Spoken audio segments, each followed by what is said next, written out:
理事長、副理事長、理事、審査員、そして学生実行委員の皆様、この度は本当に貴重な賞をいただきまして、心よりお礼を申し上げます。本当にありがとうございます。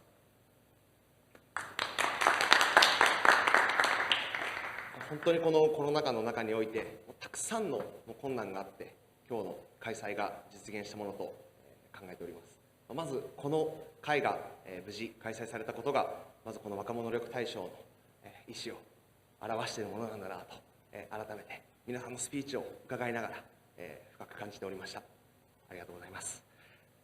さて、自分たちの紹介を少しということでさせていただきます。私たち、ポテトメディアという株式会社の代表を務めております、古井康介と申します。僕たちの会社はですね、2016年、アメリカの大統領選挙を見に行く時から始まりました。現地、当時はですね、ブレグジットが起こった年だったんですけども、大学3年生だった僕は友達と一緒に中華料理屋でラーメンを食べてたんですね。でラーメンを食べてると、どうやら今年のアメリカの選挙はすごいらしいぞと。女性の初めて、アメリカで女性で初めて大統領が生まれる年になるらしいと。でそこにトランプという男がやってくるらしいというニュースを聞きつけた僕たちはですね、もう本当に自分の人生初めて海外旅行もあったので、ちょっと興味本位でニューヨークにじゃあ一丁行ってみようと。でトランプさんとヒラリーさんの集会にあわよくば参加できればいいなということで、行ってみたんですね。そうすると、集会には割と簡単に参加できたと。で参加できて、アメリカの選挙をいろいろ見てきてですね、このプロモーションを日本でもやったら面白いんじゃないかなと。でここで見てきた自分たちが感動した、そのトランプさん、ヒラリーさんの、その政治のプロモーションの仕方、そしてそのプロモーションに、参加してた若者たちがですね、こういうことを言ってたんですよ。これヒラリーさんの集会なんですが、ヒラリーさん負けた時に、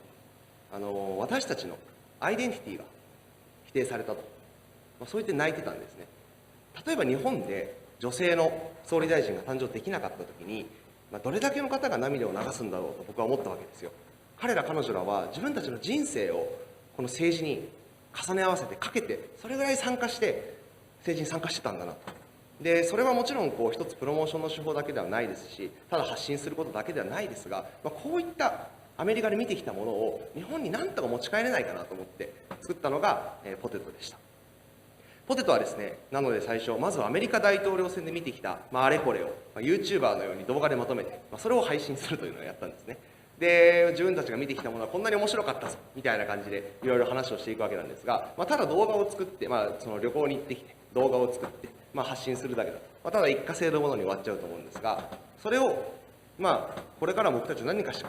かの形で続けていきたいなと思ったんですね。やっぱりこの政治を分かりやすく面白く発信してみるということは、何か可能性があるんじゃないかと。トランプさんの動画を出した時にですね、1万回すぐ再生いったこれって何か可能性があるんじゃないかとちょっと思ってみまして、他の先輩たちがいやそんなうまくいくわけないよと、散々いろいろ言われたんですけども、その中で、自分たちはちょっと一致やってみようかということで6人の仲間と一緒に、政治の発信を始めました。でさまざまいろんな発信をしていく中でですね、いろんな政治家さんの、から、どうやったら政治を分かりやすく発信できるか教えてほしいだったりとか、それこそいろんな行政の場においてどうやったら、この行政の発信がもっと若者に届くか教えてほしいと、そういうふうに、いろんな場をいただいたり、自分たちが、学校に、高校に行って、政治の授業を行って、その今じゃ世の中でどういうことが起こっていて、その背景は何で、論点は何で、選択肢は何なんだと、そういったことを、ゲーム式の授業でお伝えしたり、他には先ほどちょっとご紹介もありましたが、実際にコロナ禍で使われているいろんな制度あるんですね。日本に制度って5万8000種類あるんですけど、定常的に使われているのって 1.6% しかないんですよ。この使われていないさまざまな制度、知っとけばハッピーだったのにという人いっぱいいると思うんですよね。それを、ツイッターで発信をすることを通じて、去年は1000万人にコロナの制度を届けたり、そういった活動をしてきたのが我々ポテトでした。いろんなその政治の発信をやっていく中で、どんどんいろんな場所に読んでいただいて、政治を分かりやすくする話をうちの高校でもやってほしい、うちにも俺のにも教えてほしいというふうにいろんな政治家さんに言われてくる中で、結局その自分たちがやりたかったことは何かと、それはですね、政治を使いこなせる社会を作りたいということだったんですね。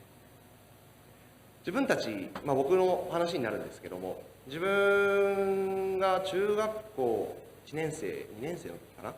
リーマンショックというものがありまして、コロナの経済危機の1個前の大きな経済危機といえばリーマンショックだったろうなと思ってるんですが、この経済危機の時に、僕の両親自営業をやってたんですが、思いっきり経営が傾いてしまって、僕3人兄弟の長男だったんですけども、どんどんお金のない生活が始まったんですね。で、あんまりそういう話をいろいろ話すのもあれなんですが、例えば分かりやすく言えば家には冷蔵庫が壊れた後なかったりとか、テレビはずっと古いブラウン管のやつがずっとあったんですけども、壊れててすごい画面が暗いんですよ。すごく画面が暗いので「ハリー・ポッター」とかを金曜ロードショーでやってるのを見ようと思っても画面暗すぎて全然面白くないんですよね。中見えないから。だから僕大学生になって初めて「ハリー・ポッター」って面白いんだってことに気づいたんですけども、とにかく3人兄弟の長男でお金がないっていうふうになってしまうと、僕出身富山県で、富山県平均の世帯の年収も高いですから、ついつい隣を見てしまうわけですよ。友達は新しいなんかこれ買ってもらってるなとか、塾に行きたいけどもなかなか塾に行けないなみたいな。でもそういう中で僕もやっぱり大学進学難しいのかなとちょっと思ったりしていました。国立大学だったら行っても大丈夫だよというふうに、地元の富山の国立大とかだったら行っても大丈夫だよと言われてたんですが、僕は東京に出たかったんですね。富山で18年間過ごしていて、東京に行けばすごい大人がいて、実際教育がすごい人たちがたくさんいて、その中で自分もいろんな挑戦をしてみたいと思っていた僕としては、とにかく東京に出たかったんですよ。とにかく東京に出て、僕は慶応大学に行きたかったんですけど、慶応大学に行けば多分人生が変わると思ったんですよね。何か開かれると思う多分みたいな